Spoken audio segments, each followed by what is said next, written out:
እዚህ ጋር ከምታያቸው ውስጥ አንዱ ፌር ቫልዩ ጋፕ ነው ትክክለኛ ለትሬድ የሚሆነው መሀልኛው ማለት ነው። ግን ለምን? እስቲ ሶስቱን እንመርምራቸው። በመጀመሪያ የላይኛውን ግልጽና ሰፋ ያለ ፌር ቫልዩ ጋፕ ይመስላል፣ ነገር ግን ፕሪሚየም ዞን ውስጥ ነው የሚገኘው። ያ ማለት ከመጨረሻው ስዊንግ ላይ እና ከመጨረሻው ስዊንግ ላው 50% ወይም ግማሽ በላይ ነው ያለው ማለት ነው። ያ ማለት ማርኬቱ በጣም ውድ ዋጋ ላይ ነው ማለት ነው። ስለዚህ ለመሸጥ እንጂ ለመግዛት አናይም። ስለዚህ የላይኛው እንተዋለን። አሁን ሶስተኛውን ደግሞ እንየው። የሚገኘው ከመጨረሻው ሃይ ላው በታች በኩል ነው። ስለዚህ ፕራይስ ወደዛ ፌር ቫልዩ ጋፕ ለመድረስ እያለ ያለው የሚጥስ ከሆነ ቼንጅ ኦፍ ካራክተር ተፈጠረ ማለት ነው። ማርኬት ስትራክቸር ሺፍት ከተፈጠረ ደግሞ ከዛ በኋላ ባይ ለማለት ማርኬቱን አናይም። ስለዚህ ሶስተኛውንም እንተዋለን። አሁን የመሀልኛውን ፌር ቫልዩ ጋፕ እንየው።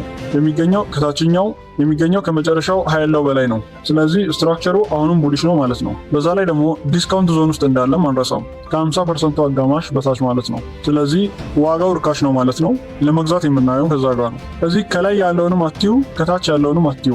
ይልቁንስ ከማርኬት ስትራክቸር እና ካለበት ቦታ አንጻር ፌር ቫልዩ ጋፖችን ይሁን። ሁሉንም ፌር ቫልዩ ጋፕ ትሬድ ለማድረግ አትሞክሩ።